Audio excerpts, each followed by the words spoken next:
안녕하세요 시청자 여러분 그리고 해외 동포 여러분. 오늘 공중코리아 TV 진행을 맡은 최덕찬 MC 백미화입니다.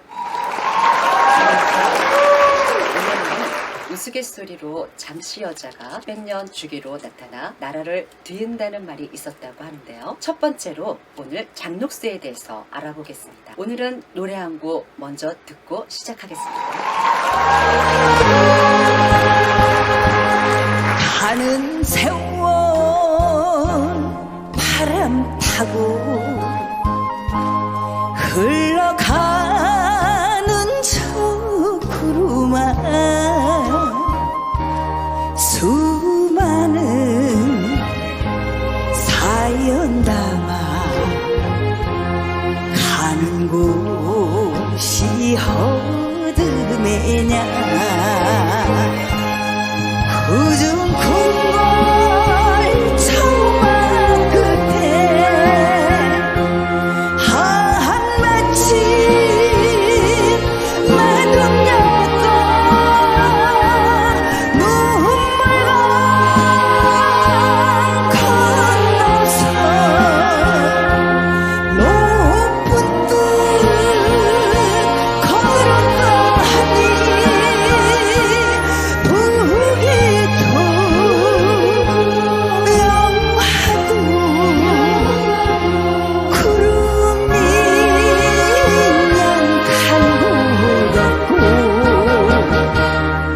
걸었다 하니 녹수는 청산에 홀로 우는가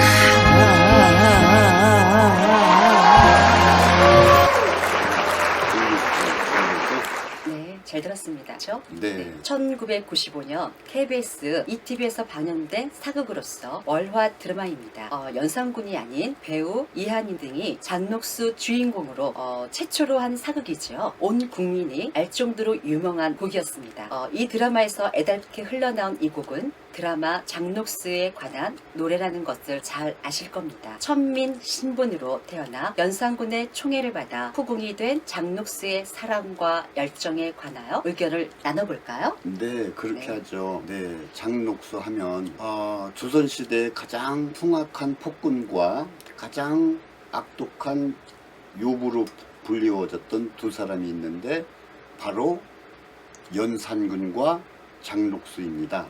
네. 우리나라 역사상 가장 큰 폐악을 저질렀던 폭군 연산군은 제 당시 수많은 신료들을 학살하고 기생들의 그 수배에 빠져 주지육림을 일삼았죠. 백성들이 토지를 수탈하고 또 한편으로는 수백 명의 무고한 사람들을 죽인 가장 잔인무도한 군주라는 타이틀을 안고 있는 이 임금이었죠. 그런데 그렇게 포악한 연산군 뒤에서 연산군의 마음을 사로잡으며 국정을 자기 뜻대로 농락했던 후궁, 바로 장녹수가 있습니다. 조선 왕조실록의 연산 8년 일지를 보면 장녹수의 얼굴은 중인 정도로 넘지 못했다고 기록되어 있어요. 연산군의 눈에 띄었던 가장 큰 이유는 그녀가 가무에 뛰어난 재주가 있었기 때문이라고 합니다. 결혼 2번의 경력에다가 애까지 딸려있던 평범한 외모의 장녹수는 자신의 장기인 춤과 노래로 연산군을 완전히 넋이나가게 만들었다고 하죠. 장녹수는 엄청난 동안으로 30대인데 한 10대 정도 그렇게 보였다고 합니다. 그렇군요. 네, 동안이었네요. 네. 조선시대에는 철저한 신분제도가 시행되었으므로 일천즉천의 법령에 따라 부모 중 한쪽이 천민이면 그 자식 역시 천민이 되었다 합니다. 그러므로 장녹수는 어머니의 신분을 이어받아 공노비가 되었음이 분명하죠. 이는 그녀의 친언니 장복수가 내수사의 여종이었다는 점에서 더욱 명확해집니다. 네, 맞습니다. 조문과 박목에 따르면 장녹수의 아버지 장한필은 1469년 실시한 증광시에서 병과 사위로 합격했는데 19년의 세월을 훌쩍 뛰어넘어 1400 1488년에 종 6품의 문의 현령으로 재임했습니다. 그러므로 장녹수는 어엿한 양반의 핏줄을 이어받았지만 천민의 신분이었습니다. 이런 정황을 종합해보면 장녹수의 아버지 장한필이 문의 현령으로 재임할 때 광기와 관계하여 장녹수로 낳았을 것으로 짐작되는데요. 장녹수처럼 양반과 천첩 사이에 태어난 여식을 연려라고 합니다. 유명한 기생 황진이가 연려였고요. 월매 딸 춘향이도 연려였습니다. 그러므로 장녹수는 어머니의 운명을 이어받아 어릴 적부터 기적에 들어 관기가 되었음이 분명하다고 합니다. 네. 조선시대의 관기는 수령이나 벼슬아치들의 공식적인 성놀이계였다죠. 네. 그들은 동기 시절부터 가무, 음고 교육받아 각종 연회에 필수적으로 동원되었죠. 관기는 서울 기생인 경기와 지방 기생인 지방기로 구분됩니다.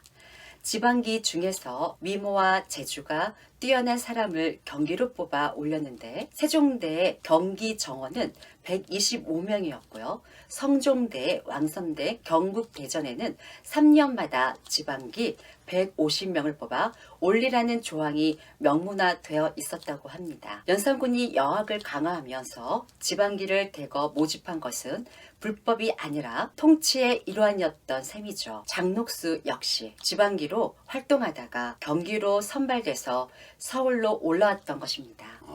그렇군요.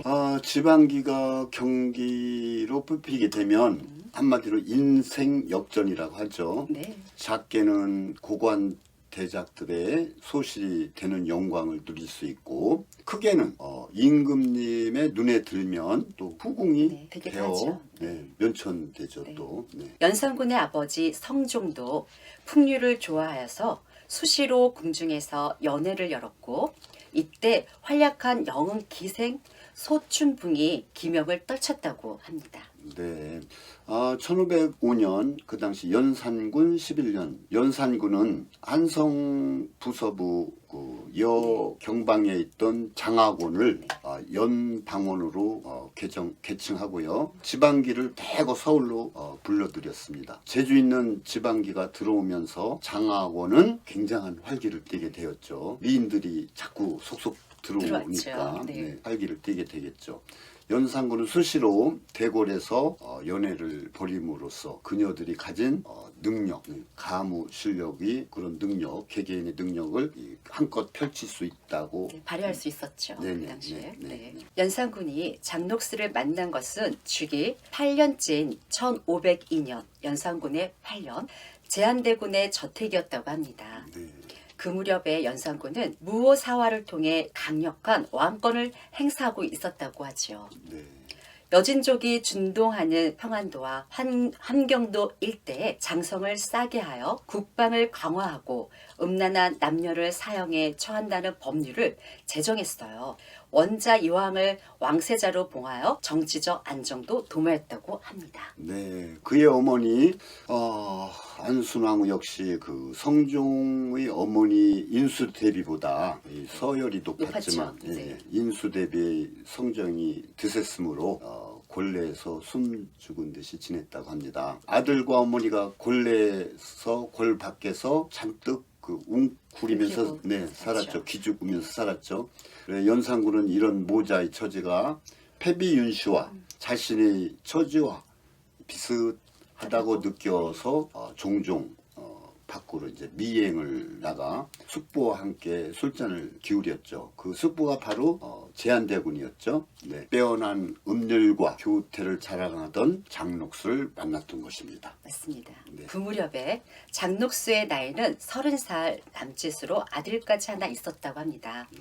외모가 방년 16세 처녀처럼 어려 보였고 목소리가 맑고 청아했다고 합니다. 그녀를 보자마자 한눈에 반한 연산군은 즉시 궁궐로 데려가 종사품 수건에 봉했다고 하지요. 비천한 노기에 불과했던 장녹수가 하루아침에 왕의 후궁으로 변신했던 것입니다. 네, 왕의 후궁이 되고 말았죠. 네. 그때부터 장녹수는 자신에게 다가온 행운을 이제 10분 발휘했죠. 네.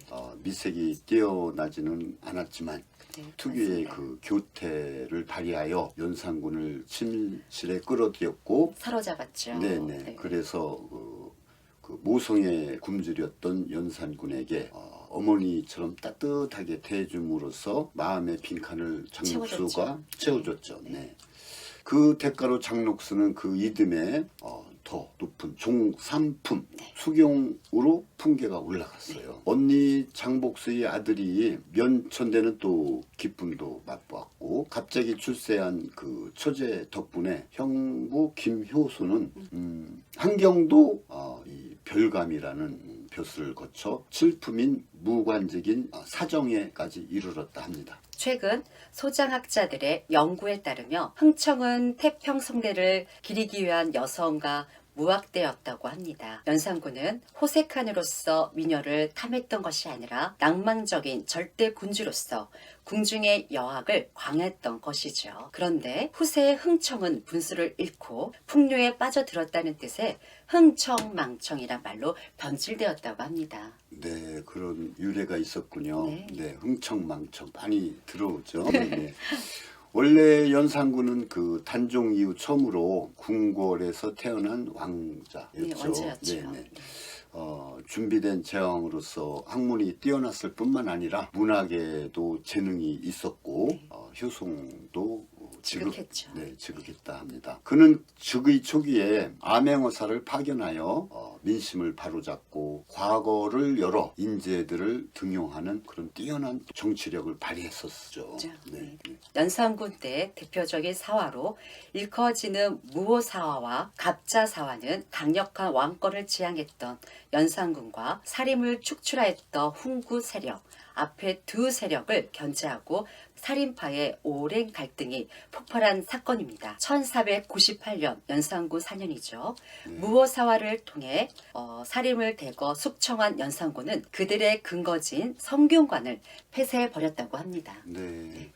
그래서 또한 갑자사화 그 와중이었던 때 장녹수의 봉과 담벼락에 한 여인이 익명서를 이렇게 붙였다고 하니 이 글은 대궐과 관계 있으니 떼어가라 이렇게 맞아요. 말했다고 합니다. 당시 이국균, 이세화, 윤필상 등을 불경 취재하던 연산군은 그 이야기를 전해 듣고 자신을 적대시하는 궁인들이 소행이라고 판단했답니다. 네. 그리고 얼마 뒤에 과연 궁인 정향과 수군비 등이 잡혀오자 연산군은 두 사람을 귀양 보냈다가 능지 처참한 뒤 수급을 궁중에 효수했답니다. 이는 분명히 갑자사화에 관련된 사건인데 사관은 아름다운 두 여인을 시기한 장녹수의 참소 때문이라고 주장하고 있습니다. 네, 또 이제 보고를 했나 보죠. 네.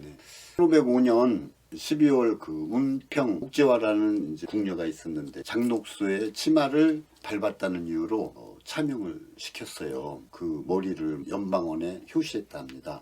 운평을 우대하던 연산군이 이처럼 지독한 조치를 취한 것은 극히 이례적이라고 할 수도 있죠. 사관으로서는 연산군을 광태를 부각시키면서 장녹수의 그 권력 남용 강조하려는 의도가 엿보이죠. 있었죠. 그때 장녹수는 관리들의 청탁을 들어주거나 나라의 선박을 이용해 평안도의 미국을 무역으로 재물을 모았을 뿐만 아니라 연산군 말년에 정삼품 당상관에 임명된 형부 외에는 쓸만한 친척도 없어서 정사에서는 관여하지도 않았고 그럴 능력도 없었다고 합니다. 폭군에게는 간사한 신하와 요사스런 여인이 필수적인데 연산군에게는 임상훈과 장녹수가 바로 그 역할을 했다고 합니다. 그 당시 연산군의 총애를 받은 후궁으로는 장녹수 장녹수. 외에도 네. 또 있었죠. 네. 네, 후궁, 전전비나 전전비, 네. 김기비 등이 있었죠.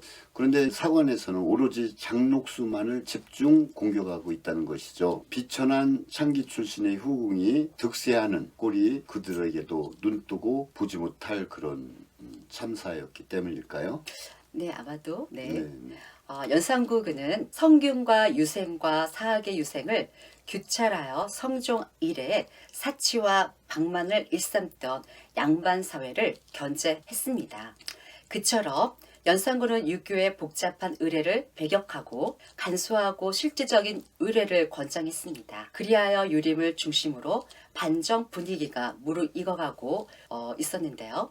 1505년 연산군 11년입니다. 정초에는 그를 폭군으로 규정하며 정변을 선동하는 종루벽서 사건이 일어나고 말았습니다. 아, 그래요? 네. 그 무렵 딸 영수와 두 아들의 어머니였던 장록수는 다른 후궁들과 함께 연산군의 곁을 지켜주었죠. 네. 네. 그녀는 제2 내내 구독했던 연산군의 의중을 또 헤아리고 깊은 이해와 춤으로써 마음의 피난처 역할을 했던 영리한 여인이었다고 합니다. 네, 맞습니다. 그해 8월 23일 후원에서 풀비리를 불던 연산군은 문득 인생은 풀잎 이슬과도 같아서 우리 만난 날이 많지 않구나 라고 탄식하기도 했답니다. 그러자 곁에 있던 장록수와 전전비가 눈물을 머금었다고 하네요. 이는 총애하는 여인들과 태평성대를 오래 누리지 못함을 애석해하는 제스처였지만 실록의 사과는 그가 곧 파국을 예감한 것으로 그려 놓았다고 합니다. 네, 그래서 운명의 그 9월 2일 드디어 중종 반정이 일어났습니다. 네. 이 반란의 그 핵심 세력은 두 차례의 사화로 원한을 품은 사람들이 아니고 어제까지 충성을 다짐하였던 조정 신료들이었다고 합니다. 이 얼마나 천병력 같겠어요. 그렇죠. 그들은 살인 세력이 거사를 결행하면 제일 먼저 숙청된 인물들이었죠. 실로 어처구니 없는 상황이 연출되었던 것입니다. 네. 네. 이윽고 대거를 장악한 반군들은 연산군을 광화도 교동으로 유배한 다음에 장록수와 전전비, 김귀비 등을 군기시 앞으로 끌고 가 차명에 처했다고 합니다. 그들의 선동에 흥분한 백성들은 그녀의 시체 돌멩이를 던졌고요. 비천한 기성에게 정상품 소용의 지위에까지 올랐던 장록수의 성공신환을 그렇듯 비극적으로 최후를 맞이하였습니다. 1506년 중종 방정 때 마지막 생을 마쳤습니다. 네. 중종 반정을 일으킨 공신들은 명분 없는 자신들의 거사를 정당화하기 위하여 연산군을 최대의 폭군으로 몰고 갔죠. 네. 그리고 또 장록수라는 여인을 그 연산군의 그 광태를 부추긴 그런 또 후궁종의 최고의 그 악녀로 또 이렇게 매도를 해나간 것 같습니다. 그런 일이 지금도 또 없지 않아 있지 않습니까? 장록수가 저지른 극악무도한 죄상이란 것이 당대의 권세가들이 누리던 그것과 별로 차이가 없어 보입니다. 천민의 일가부치를 면천시키고 관직에 오르게 했으며 사소한 잘못을 저지른 노비를 잔혹하게 벌하고 닥치는 대로 재물을 모았다는 것인데 내가 하며 로멜 쓰지마 남이 하며 불륜이라는 그 정과의 보도가 그녀에게도 고스란히 적용되었던 것입니다. 나라를 망친 폭군에게는 마땅히 음부요녀가 곁들여져야 하기 때문일까요? 그리하여 오늘날에도 연산군 시대를 다룬 각종 문학 상품에서 장록수는 지독한 염정을 뿜어내며 임금을 걷잡을 수 없는 악행으로 치닫게 하는 판부판탈로 그려지고 있습니다. 장록수 그녀는 살기 위한 몸부림이었을까요? 아니면 전형적인 악녀였을까요? 아픔을 가지고 폭정을 일삼던 왕 연산군의 여자 장록수. 그녀는 조선시대 대표적인 악녀로 꼽히지만 전출 출신으로 왕의 권력을 등에 업고 조선을 뒤흔드는 대단한 여성임은 틀림없다고 봅니다. 네. 오늘날 현재에도 장록수 같은 그 여인들이 없지 않나 한번 주변을 한번 시청자 여러분 살펴보십시오. 네, 지금까지 진행을 맡았던 최덕찬 백미화입니다. 네, 고맙습니다. 감사합니다.